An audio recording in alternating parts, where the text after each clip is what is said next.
সহজে কি বড়লোক হওয়া যায়? উপেন্দ্র কিশোর রায়চৌধুরী।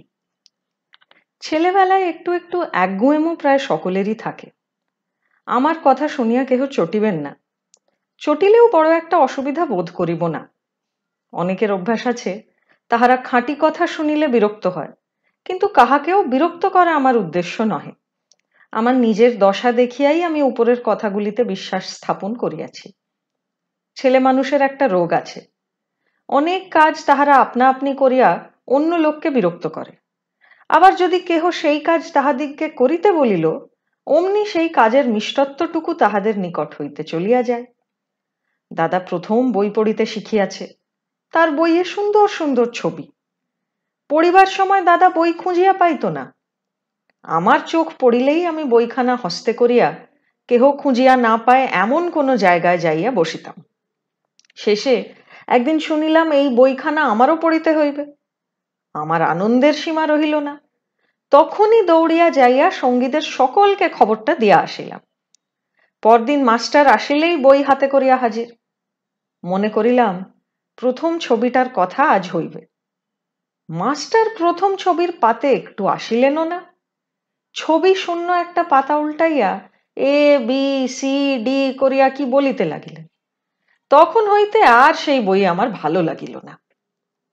দাদা স্কুলে যাইবার সময় মাঝে মাঝে আমাকে সঙ্গে করিয়া নিয়া যাইত। দাদাদের মাস্টার বড় ভালো মানুষ। আমি মনে করিলাম স্কুলের সকল মাস্টারই বুঝি এইরূপ। বাড়িতে ৩ বছর থাকিয়া কয়েকখানা বই শেষ করিলাম। তাহার পর আমাকেও স্কুলে পাঠাইয়া দিল। কয়েক বছর বেশ চলিতে লাগিলাম, কিন্তু মাস্টারকে আর তত ভালো লাগে না। কবে বড় মানুষ হইয়া স্কুল ছাড়িয়া দিব, এই চিন্তাটা বড় বেশি মনে হইত। তখন ৩য় শ্রেণীতে পড়ি। ইংরাজি যে কয়েকখানা বই পড়িয়াছিলাম, তাহার একখানিতে এক সাহেবের কথা লেখা ছিল। তিনি বাড়ি ছাড়িয়া বিদেশে গিয়াছিলেন, সেখানে অনেক কষ্ট ভোগ করিয়া শেষটা অনেক টাকা করিয়াছিলেন। সাহেব যে বয়সে বাড়ি ছাড়িয়াছিলেন, মিলাইয়া দেখিলাম আমারও এখন ঠিক সেই বয়স। তবে আর চাই কি? ক্লাসে সতীশের সঙ্গে আমার বড় ভাব। আমি সতীশের কাছে মনের কথাগুলি খুলিয়া বলিয়া ফেলিলাম। কথা শুনিয়া সতীশ যেন আর তার ছোট শরীরটির মধ্যে আঁটে না, তখনই সে লাফাইয়া উঠিল। বোধ হইল বাড়ি হইতে বিদেশে চলিয়া গেলেই বড়লোক হওয়া যাইবে। সতীশ বলিল, কালই চল। কাল চলাটা তত সহজ বোধ হইল না, কিন্তু বেশি দেরি করা হইবে না সেটা ঠিক করা হইল। একদিন স্কুল হইতে ছুটি লইয়া বাড়ি আসিলাম। সতীশও আসিল। বাবা বাড়ি ছিলেন না। বাড়ির অন্যান্য লোকও চুপ করিয়া বিশ্রাম করিতেছিল। চুপি চুপি কয়েকখানা কাপড় দিয়া একটা পুঁটলি বাঁধিলাম। তারপর বাবার বাক্স হইতে কতগুলি টাকা লইয়া দুজনে চোরের মতো বাড়ির বাহির হইলাম। পাছে কেহ আসিয়া ধরে, সেই ভয়ে দুজনে মাঝে মাঝে দৌড়াইতে লাগিলাম। এই রূপে সন্ধ্যা পর্যন্ত হাঁটিয়া এক বাড়িতে যাইয়া উঠিলাম। সেই বাড়ির কর্তা আমাদের অবস্থা দেখিয়া বড় দুঃখিত হইলেন। আমাদের সম্বন্ধে যা যা কথা সমস্ত জিজ্ঞাসা করিতে লাগিলেন। আমরা কোনো কথারই ঠিক উত্তর দিই নাই। স্থানে স্থানে দু একটি কথা গড়িয়া কহিতে হইল। তিনি আমাদের কথায় বুঝিয়া লইলেন যে আমরা দুজন পথ হারাইয়া ঘুরিতেছি। বলিলেন, কাল আমি একজন লোক দিয়া তোমাদের দুজনকে বাড়ি পাঠাইয়া দিব। খাইবার সময় ভদ্রলোকটি আমাদের সম্মুখে বসিয়া থাকিলেন। আমাদের আহার শেষ না হওয়া পর্যন্ত উঠিলেন না। একটি কুঠুরিতে আমাদের দুজনের ঘুমাইবার বন্দোবস্ত করিয়া দেওয়া হলো। সেখানে আর কেহ ঘুমাইতে আসিল না। আমি কিছু সুবিধা বোধ করিলাম। ভাবিলাম কর্তা যাহা বলিলেন তাহা কাজে করিলে আর বড়লোক হওয়া হইবে না।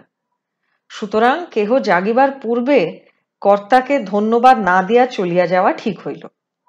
সতীশকে ডাকিলাম, সতীশ, সতীশ। সতীশ কথা কয় না। সতীশের চক্ষে জল পড়িতেছে। কর্তার কথায় সতীশের মন ফিরিয়া গেল নাকি? বাস্তবিকও তাই। অনেক পীড়াপিড়ি করার পর বলিল, আমি তোমার সঙ্গে যাইব না। আপনারা কি মনে করিতেছেন? সতীশের কথা শুনিয়া আমার মনের ভাব কি প্রকার হইল? বড়লোক হওয়ার ইচ্ছাটা আমার এত বেশি হইয়াছিল যে বাড়ি ছাড়িয়া অবধি আমার বোধ হইতেছিল যেন বড়লোকের কাছাকাছি একটা কিছু হইয়াছি। সতীশকে আমি কাপুরুষ মনে করিতে লাগিলাম। সতীশের মা বাপ আছে, আমারও মা বাপ আছে। প্রভেদ এই যে আমি স্বার্থপর, সতীশ তাহা নহে। সতীশের মনে যে সকল চিন্তা উঠিতেছিল, আমার অন্তঃকরণে তাহা স্থান পাইল না। আমি সতীশের অবস্থা বুঝিতে পারিলাম না। মা বাপের মনে কষ্ট দেওয়া আমার ইচ্ছা ছিল না, কিন্তু নিজের কথা লইয়া এত ব্যস্ত ছিলাম যে তাহাদের কথা ভাবিবার অবসরই পাই নাই। নানা চিন্তার মধ্যে ঘুম আসিল। ঘুমাইতে ঘুমাইতে স্বপ্ন দেখিলাম যে আমি বাড়িতে কি একটা কথা লইয়া মার সঙ্গে রাগারাগি করিয়াছি। মা কত সাধিতেছে, আমার ভ্রুক্ষেপ নাই। রাগ যেন ক্রমেই বাড়িতেছে। মার চক্ষে জল পড়িতেছে দেখিয়া যেন আমার প্রতিহিংসার ভাবটা চরিতার্থ হইতে লাগিল। আমি দাঁত খিঁচাইয়া মাকে বিদ্রুপ করিতে লাগিলাম। মা আমার হাত ধরিতে আসিলেন। আমি পাশের একটা গাছে উঠিতে চেষ্টা করিলাম।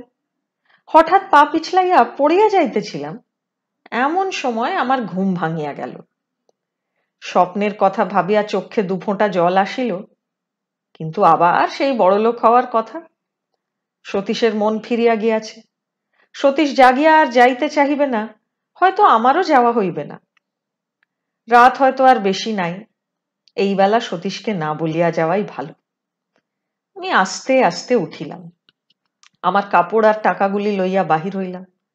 রাত্রি তখনও অনেক ছিল, কিন্তু আমার বোধ হইতে লাগিল যেন এই ভোর হইয়া আসিতেছে। একটা বড় রাস্তা ধরিয়া চলিলাম।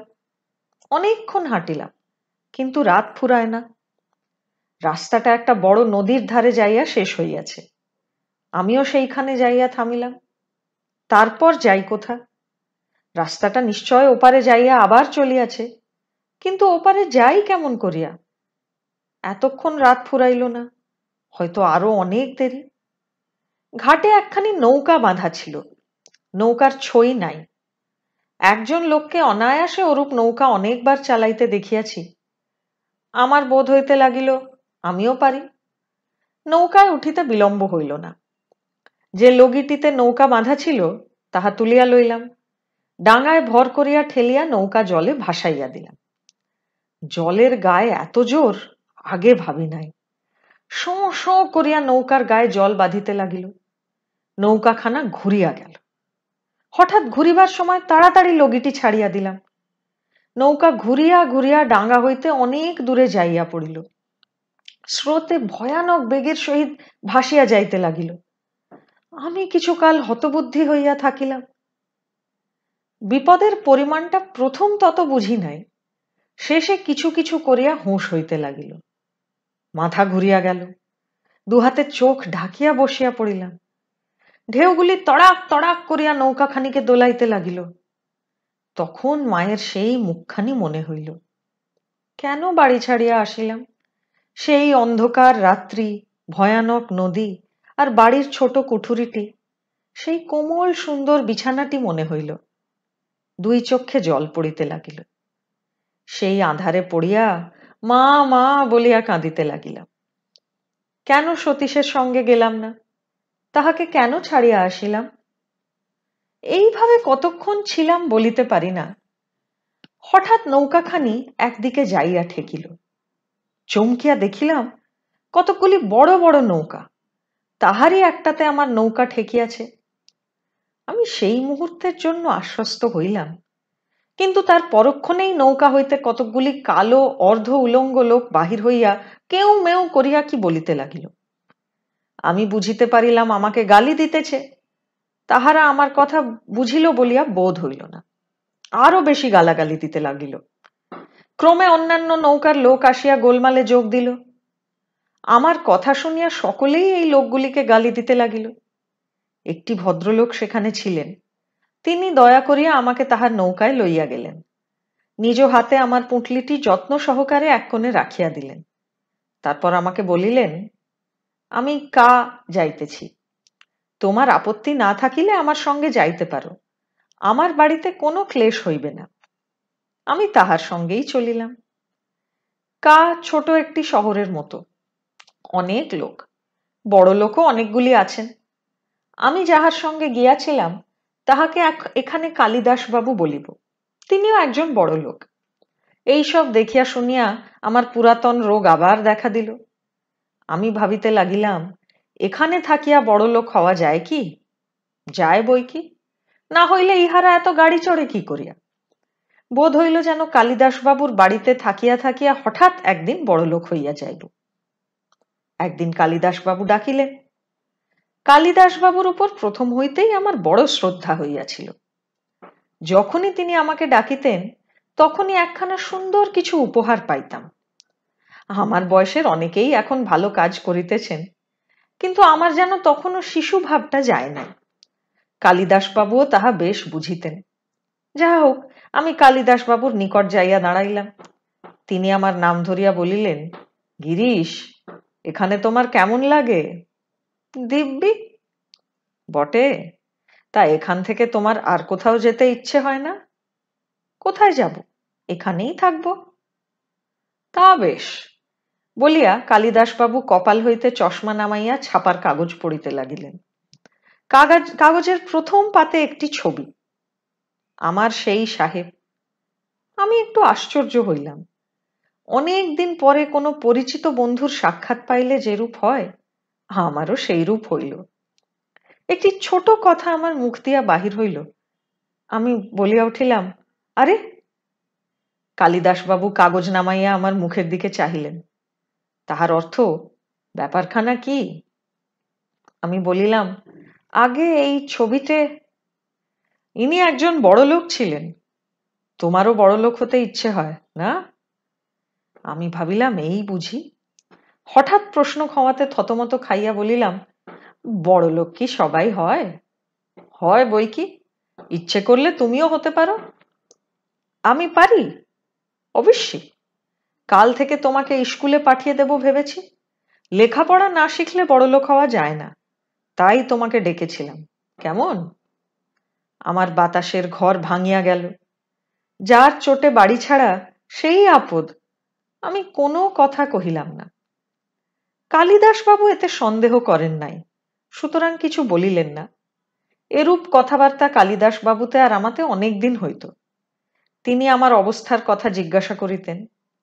সেই রাত্রিতে নৌকায় কেমন করিয়া আসিলে, বাড়ি কোথা, মা বাপ নাই, ইত্যাদি। আমি প্রায়ই চুপ করিয়া থাকিতাম।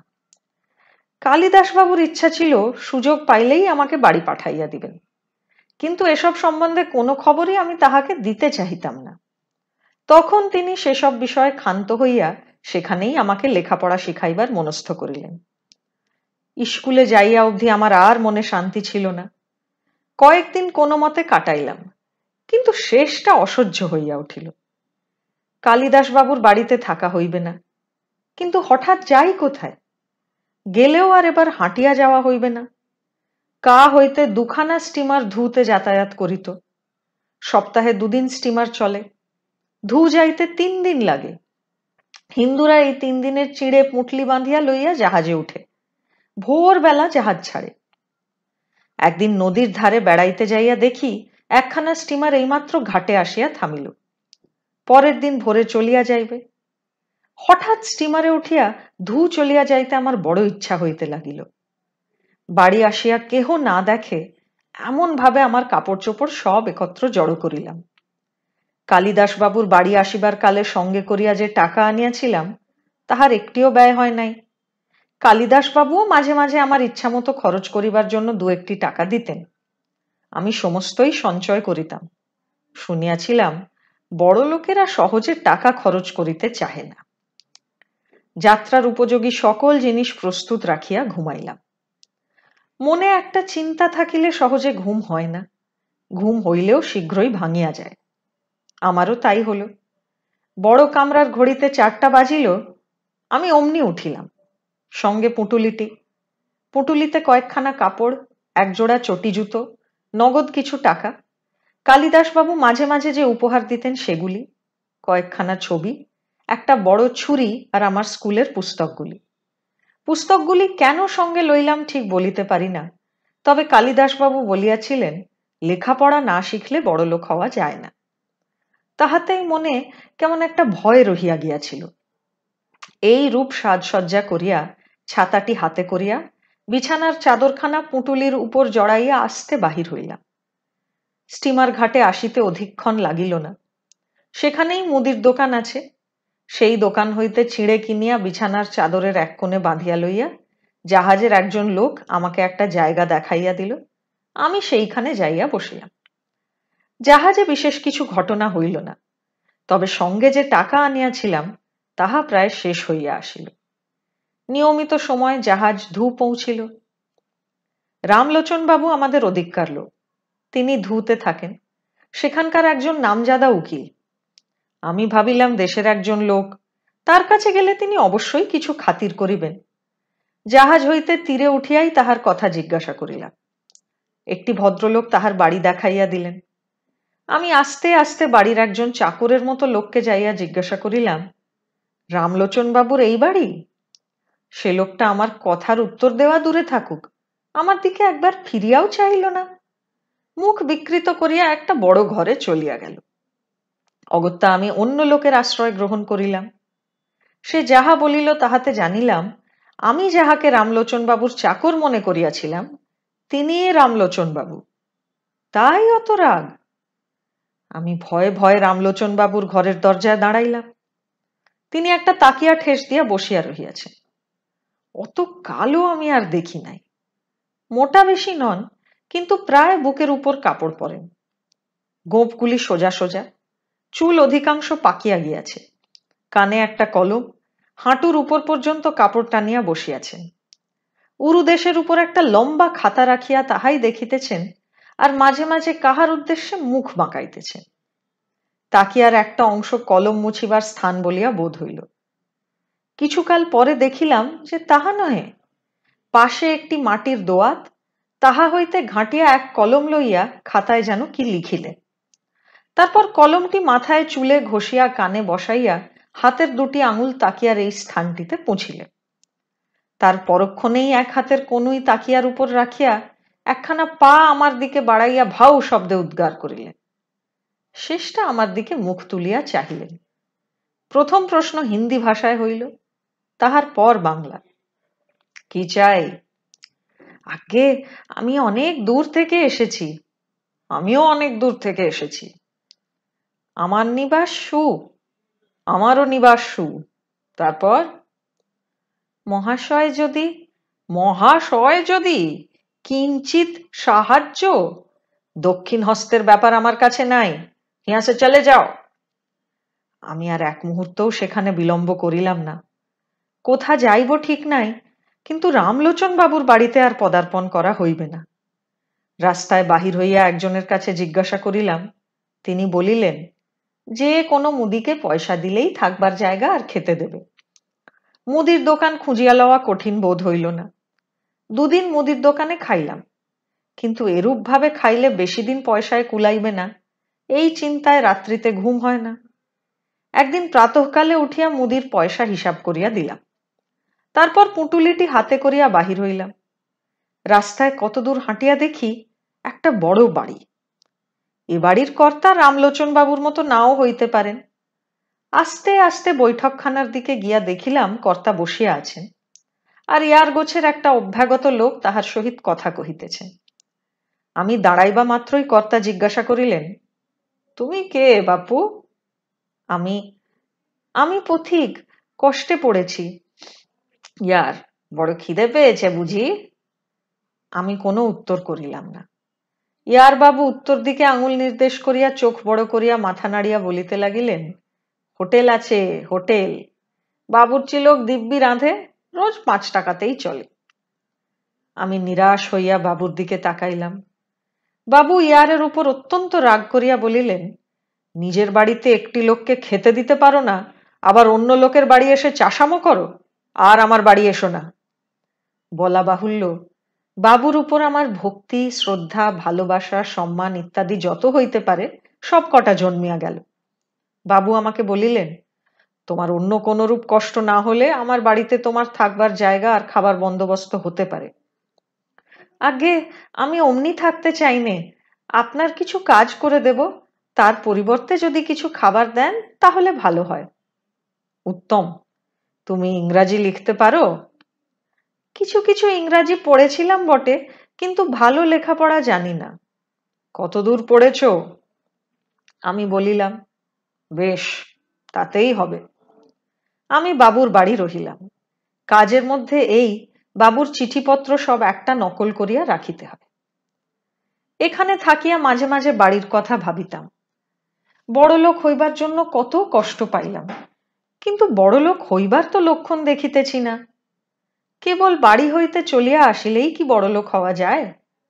আরো কিছু চাই, আমার তাহা নাই। এইরূপ যতই ভাবিতে লাগিলাম, ততই বাড়ি ফিরিয়া যাইবার ইচ্ছা হইতে লাগিল। শেষটা ঠিক করিলাম বাড়ি যাইতে হইবে। আমার হাতে যে কিছু টাকা আছে, তাহাতে পথ খরচা চলিবে না, সুতরাং এবার স্টিমারে যাওয়া হইবে না। বই তীর্থ এখান হইতে বড় বেশি দূরে নয়, সেখানে গেলে সঙ্গী পাওয়া যাইতে পারে। এইরূপ চিন্তার পর মনে করিলাম, বাবুর নিকট হইতে বিদায় লইয়া বই যাইব, সেখানে সঙ্গী পাইলে তাহাদের সহিত বাড়ি যাইব। কর্তার নিকট হইতে বিদায় লইয়া বই আসিতে বড় বেশি দেরি হইল না। জায়গাটা দেখিতে বড় সুন্দর। একটি ছোট পাহাড়, তার উপরে তীর্থস্থান। পাথরের গায়ে সিঁড়ি কাটা আছে, সেই সিঁড়ি দিয়া উপরে উঠিতে হয়। অনেকগুলি সিঁড়ি, উঠিতে অনেকক্ষণ লাগে। আমি উঠিতে উঠিতে 3 বার বিশ্রাম করিলাম। প্রথমেই যাহাকে দেখিলাম, তাহার নিকট জিজ্ঞাসা করিলাম, যাত্রীরা কোথায় থাকে? সে বলিল, যাত্রীদের থাকিবার ভালো জায়গা নাই, প্রায় সকলেই পাণ্ডাদের বাড়িতে থাকে। উপরে যে দেব মন্দির, সেই মন্দিরের পুরোহিতদের নাম পাণ্ডা। পাণ্ডা খুঁজিতে অধিকক্ষণ ঘুরিতে হইল না। প্রথমে যে পাণ্ডা আমাকে দেখিল, সেই হাত ধরিয়া আমাকে তাহার বাড়ি লইয়া গেল। পাণ্ডার বাড়ি 2 দিন থাকিয়াই বুঝিতে পারিলাম যে বিষয়টা তত সুবিধাজনক নহে। আমি যে সময় গিয়েছি, সে সময় যাত্রীরা প্রায়ই আসে না। সঙ্গী পাইতে হইলে আরো 3 মাস অপেক্ষা করিতে হইবে। 3 মাসের তো কথাই নাই। পাণ্ডা মহাশয় যেরূপ করিলেন, তাহাতে 3য় দিনেই আমাকে পৃষ্ঠভঙ্গ দিতে হইল।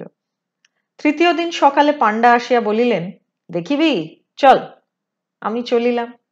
অনেক জিনিস দেখা হইল। শেষে এক জায়গায় গেলাম, সেটি একটি বড় মন্দির। মধ্যে গহ্বর, গহ্বরের নিচে ছোট এক ঝর্ণার মতো। পাণ্ডা বলিল, এখানে পূজা করিতে হইবে। কত লাগিবে তাহারও হিসাব দেওয়া হইল। আমি দেখিলাম, তাহলে আমার বাড়ি যাওয়া হয় না। আমি বলিলাম, আমি ছেলে মানুষ, পূজা কি করিব? পাণ্ডা চটিয়া গেল। সেদিন হইতে আর আমাকে তাহার বাড়িতে জায়গা দিল না। অগত্যা আমার সেখান হইতে প্রস্থান করিতে হইল। কিছু দূর গেলেই কতকগুলি ছোট ছোট ছেলে আসিয়া পয়সা পয়সা করিয়া আমাকে ঘিরিয়া ধরিল। আমি কোনো মতেই পয়সা দিতে চাহিলাম না। তাহারা খেপিল। কেহ গাল দেয়, কেহ কাপড় ধরিয়া টানে, কেহ দূর হইতে ছোট ছোট ঢিল ছুঁড়িয়া ফেলে। আমার মাথা গরম হইয়া গেল। কাছে একখানা ছোট কাঠ পড়িয়াছিল, রাগের চোটে তাহাই হাতে করিয়া লইয়া ছেলেগুলোকে তাড়া করিলাম। মুহূর্তের মধ্যে সকলে অদৃশ্য হইল। আমার যেন ভূত ছাড়িল। সেখান হইতে ঊর্ধ্বশ্বাসে দৌড়িয়া পাহাড়ের প্রায় অর্ধেক পথ আসিয়া পড়িলাম। তখন মনে হইল, জুতা জোড়াটি ফেলিয়া আসিয়াছি। কিন্তু ইহার পূর্বের 25 মিনিটের মধ্যে পাহাড় সম্বন্ধে যেটুকু জ্ঞান লাভ করিয়াছিলাম, তাহাতে মনে ভয়ানক আতঙ্ক উপস্থিত হইতে লাগিল। আমি জুতার আশা পরিত্যাগ করিলাম। চলিবার সময় সর্বদাই চটি জোড়াটি পুঁটুলিতে বাঁধিয়া লইয়া যাইতাম, এক্ষণে তাহাই খুঁজিয়া লইলাম। পাহাড়ের নিচে নামিতে অনেক বেলা হইল। একটু একটু করিয়া ক্ষুধা বাড়িতে লাগিল। কোনো দোকানে যাইতে হইলে অন্তত 1 প্রহর চলিতে হইবে। সেই রোদে আর 1 ঘন্টা চলাই অসম্ভব বোধ হইতে লাগিল। পথের ধারে 2-1টি গাছ দেখিলেই ইচ্ছা হইতেছিল যে সেইখানেই শুইয়া পড়ি। কিন্তু একদিকে তৃষ্ণায় গলা শুকাইয়া যাইতেছে এবং অন্যদিকে ক্ষুধায় পেট জ্বলিতেছে। কি করিব কিছু ঠিক করিতে না পারিয়া পথের ধারে একটি বাড়ি খুঁজিয়া লইলাম। বাড়িতে উঠিয়া একটা বড় ঘরে গেলাম। সেখানে 2টি ছেলে বসিয়াছিল। আমি তাহাদের নিকট আমার ক্ষুধার কথা জানাইলাম। তাহারা তুই তুই করিয়া আমার কথার উত্তর দিতে লাগিল। একজন বলিল, বাঙালি লোক চোর আর খ্রিস্টান, বাঙালি লোককে কিছু দিব না। আমি ভদ্রলোক ব্রাহ্মণ, চোর নই। যা তুই এখান থেকে। CRIP creep DASH dash. আমার তখন ঠাট্টার মেজাজ ছিল না, তথাপি এরপর আর হাসি থামাইতে পারিলাম না। তখন তাহাদের ধরনের কথা কহিতে লাগিলাম। ওর মানে কি হলো? ও ইংরাজি, Ram is ill, I will not let him run in the sun, বাঙালি লোক চোর, যা তুই এখান থেকে। তোরা স্কুলে পড়িস? এবার যেন তাহারা কিছু ভয় পাইল, বলিল, আমাদের মাস্টার বড় বই পড়ে। তোমাদের মাস্টারের চাইতে আমি কি কম একটা কিছু? এই দেখো তো। আমার পুঁটুলিতে যে বইগুলি ছিল তাহার মধ্যে ল্যাম্বস টেলসও ছিল, সেইখানে এখন বাহির করিলাম। এই বেলা একটু পরিবর্তন দেখা গেল। তাহাদের মুখভঙ্গিতে বুঝা গেল যেন তাহারা মনে করিয়া লইয়াছে যে আমি একটা কিছু হইব। একজন মাথা চুলকাইতে চুলকাইতে উঠিয়া গেল। যে রহিয়া গেল, আমি তাহাকে আশ্বস্ত করিয়া তাহার সহিত আলাপ পরিচয়ের চেষ্টা করিতে লাগিলাম। তাহার কথায় বুঝা গেল যে তাহারা দু ভাই। সে ছোট, বাবা নাই, মা আছেন, স্কুলে পড়ে, টাকা আছে, চাকর চাকরানি আছে। বলা বাহুল্য, সে বাড়িতে তখনকার জন্য আমার বিশ্রামের সংস্থান হইল। আমার জন্য একটি ছোট ঘর নির্দিষ্ট করা হইল। আমি তাহাতে যাইয়া বসিলাম। তখন সকলের খাওয়া হইয়া গিয়াছে, সুতরাং নূতন আহারের আয়োজন করা হইল। একজন আসিয়া আমাকে স্নান করিতে বলিল। আমি কাছের একটা পুকুর হইতে স্নান করিয়া আসিলাম। আসিয়া দেখিলাম যে জল খাবারের জন্য কতগুলি ভিজানো চাল আর কিছু সন্দেশ লইয়া বড় ছেলেটি আমার ঘরে বসিয়া আছে। চালগুলি ভিজিয়া ঠিক ভাতের মতো হইয়াছে। সেখানে খাবার সময় এইরূপ চাল অনেককে খাইতে দেখিয়াছি। আমি খাইতে বসিলাম। ছেলেটি আমার কাছে বসিয়া রহিল। তাহার ভাবভঙ্গিতে বোধ হইতে লাগিল যেন কিছু বলিতে আসিয়াছে। কিছুকাল পরেই সে আমার গায়ে মাথায় হাত বুলাইতে লাগিল। আমি কিছু চমৎকৃত হইয়া তাহার দিকে চাহিলাম। সে বলিল, মা বলে দিয়েছেন আপনি ব্রাহ্মণ, আপনি শাপ দিলে আমার অনিষ্ট হবে, আমি আপনাকে মন্দ কথা বলেছি। তোমার উপর আমি রাগ করি নাই, তোমার কথায় আমার কিছুমাত্র অনিষ্ট হয় নাই। আমি ভগবানের নিকট প্রার্থনা করিব যেন তিনি তোমার ভালো করেন। তাহাকে বুঝানো কিছু কষ্টকর বোধ হইল, কিন্তু শেষটা সে যেন সুখী হইল এবং বলিল, তবে যাই, মার কাছে বলিগে। বেলা প্রায় শেষ হইয়া আসিলে সেই ছেলে দুটির নিকট বিদায় লইয়া বাহির হইলাম। সেদিন রাত্রিতে এক বাজারে মুদির দোকানে ছিলাম। তারপর 2 দিন এইভাবে গেল। সারাদিন পথ চলিতাম, কেবল দুবেলা খাইবার জন্য কোনো মুদির দোকানে উঠিতাম। রাত্রিতে কোনো মুদিকে পয়সা দিয়া তাহার ঘরে থাকিবার জায়গা পাইতাম। তৃতীয় দিন রাত্রিতে থাকিবার জন্য আর মুদির ঘর পাইলাম না। কাজেই একজন গৃহস্থের বাড়ি যাইতে হইল। গৃহস্থ জায়গা দিতে কোনো আপত্তি করিলেন না, কিন্তু খাওয়া শেষ হইলে কড়া বগুনো সব দেখাইয়া বলিলেন, কাল চলে যাবার আগে এগুলো মেজে দিয়ে যেতে হবে। তুমি বাঙালি, তোমার এঁটো কে নেবে? আমি মহা বিপদে পড়িলাম। বলিলাম, ওগুলো আমি ছুঁই নাই, তবে আমি যা যা ছুঁয়েছি সেগুলো দাও, এখনই মেজে দিচ্ছি। একখানা থালা আর একটি বগুনো, বগুনোতে ডাল ছিল, আমার ঘাড়ে চাপিল। তিনি বাড়ির কাছে একটা পুকুর দেখাইয়া দিলেন। আমি তথায় যাইয়া সমস্ত পরিষ্কার করিয়া আসিলাম। প্রায় অর্ধ ঘণ্টা সময় লাগিল। পরিশ্রমের পর সুনিদ্রা হইল। পরদিন গৃহস্থ ডাকিয়া ঘুম ভাঙাইলেন। উঠিয়া দেখি সূর্য উঠিয়াছে। তাড়াতাড়ি পুঁটলি হাতে করিয়া বাহির হইলাম। গৃহস্থের নিকট বিদায় লইবার সময় ফা যাইবার পথ জিজ্ঞাসা করিলাম। তিনি বলিলেন, একটা বড় মাঠ, তারপর একটা পাহাড়, তারপর ফা, একই পথ, ভুল হবার জো নাই। কিছু দূর হাঁটিয়াই একটা মাঠে আসিলাম। সেখানে পথিকদিগের জন্য একটি ঘর আছে। তথায় একজনার সহিত সাক্ষাৎ হইল। তাহার সঙ্গে একটা ঘোড়া। সে আমাকে দেখিয়াই বলিল, বেশ, চল, একজন সঙ্গীর জন্য বসিয়াছিলাম। আমি জিজ্ঞাসা করিলাম, সঙ্গীর প্রয়োজন কি? সে বলিল, তুমি আর কখনো এখানে চলো নাই, একা গেলে খেয়ে ফেলবে। আমার ভয় হইল। মাঠের এপাশ থেকে ওপাশ দেখা যায় না, অতি কম চওড়া পথ, 10-12 হাত অন্তর ছোট ছোট খসখসের ঝোপ। জীবজন্তুর মধ্যে এক জাতীয় পাখি। পাখিটি একটি চড়াই অপেক্ষা কিঞ্চিত বড়, গায়ের রং সবুজ, ঠোঁট সরু এবং লম্বা, স্বভাব অত্যন্ত চঞ্চল। ক্রমাগত একই রূপ শব্দ করিতেছে, টিরিরিন টিরিরিন টিরিরিন। লেজে একটা নতুনত্ব আছে। লেজের মধ্যদেশ হইতে প্রায় 1.5 ইঞ্চি লম্বা একটি সূচির মতো বাহির হইয়াছে। আমার সঙ্গী বলিল, শ্বশুর বাড়ি গিয়ে ছুঁচ চুরি করেছিলেন, তাতেই এই শাস্তি। অন্য কিছু না থাকাতে এই পাখিকেই বারবার ভালো করিয়া দেখিতে লাগিলাম। বেলা আন্দাজ 4টার সময় ছোট একটি ঘর দেখিতে পাইলাম। সঙ্গী বলিল, আজ এখানেই থাকিতে হইবে। আমি প্রতিবাদ করিয়া বলিলাম, 4টের সময় বসে থাকতে হবে কেন? সঙ্গী বলিল, মাঠে রাত হলে বাঘে খাবে। বাঘে খায় এরূপ ইচ্ছা আমার ছিল না, সুতরাং সে রাত্রির জন্য এই ঘরেই থাকিলাম। রাত্রিতে ঘুমাইয়া ঘুমাইয়া অনেক প্রকার শব্দ শুনিতে পাইলাম। সেসব নাকি হাতির শব্দ। সৌভাগ্যক্রমে হাতিগণ আমাদের কোনো খবর লইতে আসিলেন না, কিন্তু পরদিন উঠিয়া দেখি ঘোড়াটি নাই। ঘোড়ার স্বামী অনেক আক্ষেপ করিল। মাঠ পার হইতে প্রায় 4টা বাজিল। মাঠ যে জায়গায় শেষ হইয়াছে সেখানেও দেখিলাম একটি ছোট ঘর। সেখানে আসিলে সঙ্গী বিদায় লইয়া অন্য পথে গেল। আমি আমার নির্দিষ্ট পথে আস্তে আস্তে চলিলাম। কিছু দূর যাইয়া একটি মাহুতকে পাইলাম। সে হাতি লইয়া ফা চলিয়াছে। আমি 4 আনা পয়সা দিব বলাতে সে আমাকে তাহার হাতির পিঠে একটু স্থান দিল। মহা সুখে ফা আসিলাম। কালিদাসবাবুর সঙ্গে সাক্ষাৎ করিতে সাহস পাইলাম না। রাত্রিতে একটি মুদির দোকানে থাকিয়া পরদিন ভোরে রওনা হইলাম। পথে যে সকল ছোটখাটো ঘটনা হইয়াছিল তাহা বলিবার প্রয়োজন নাই, তবে একদিনের কথা আবশ্যক। 2 প্রহরের পর আর মানুষের সাড়া শব্দ পাইলাম না। বেলা যতই কমিয়া আসিতে লাগিল ততই ক্রমাগত নির্জন স্থানে যাইয়া পড়িতে লাগিলাম। তারপর কেবল একটা মাঠ, 2 ধারে উলুবন এবং অন্যান্য 2-1টি ছোট ছোট গাছ। এরূপ জায়গায় সন্ধ্যা হইল। কি করি, কোথায় যাই? প্রাণপণে দৌড়িতে লাগিলাম। পথ এত সংকীর্ণ যে 2 পাশের গাছে গা লাগে। থাকিয়া থাকিয়া আমার বুক গুড়গুড় করিয়া উঠিতে লাগিল।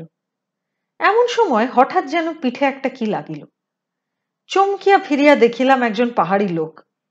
সে আমাকে কি একরকম ভাষায় বলিল, তুই কোথায় যাস? তোর প্রাণের ভয় নাই? এই বলিয়া সে আমাকে তাহার পিছু পিছু যাইতে সংকেত করিল। আমি সহজেই তাহার আজ্ঞা পালন করিতে লাগিলাম। সে 2 হাতে উলুবন সরাইয়া শুয়োরের মতো দৌড়াইতে লাগিল, আর মাঝে মাঝে আমাকে ডাকিয়া বলিতে লাগিল, আয় আয়, মরে যাবি। আমি হতবুদ্ধি হইয়া তাহার অনুসরণ করিতে লাগিলাম। কতক্ষণ এই রূপে চলিলাম বলিতে পারি না। অবশেষে একটা বড় নদীর ধারে আসিলাম। সেখানে দেখিলাম আরো কয়েকজন লোক বসিয়া আছে। পাহাড়ি বলিল, যতক্ষণ নৌকা আসিয়া ওপারে না যায় ততক্ষণ এখানে বসিয়া থাকিতে হইবে। আমি তাহাদের সঙ্গে মাটিতে বসিলাম। অন্যান্য সকলে পুঁটলি হইতে খাবার খুলিয়া খাইতে লাগিল। পাহাড়ির সঙ্গে কতগুলি কমলা লেবু ছিল, সে আমাকে তাহার খাবারটা খাইতে দিল। আমি তাহাই খাইয়া নাক মুখ কাপড়ে ঢাকিয়া সেইখানেই শুইয়া পড়িলাম। অন্যান্য লোকেরা আমাকে বলিতে লাগিল, ঘুমিও না, খেয়ে ফেলবে।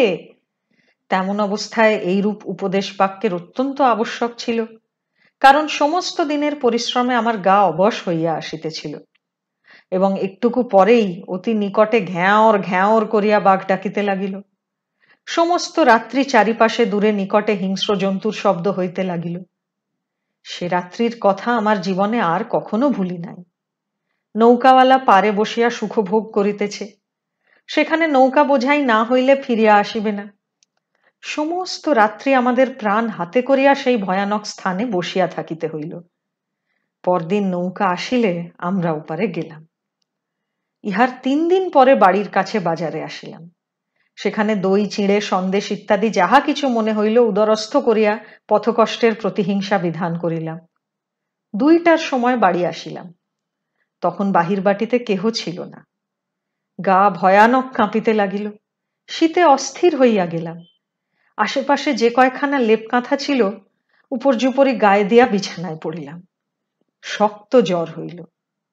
ফাঁকি দিয়া বড়লোক হওয়ার স্বপ্নটা ভালো রকমেই ভাঙিয়া গেল।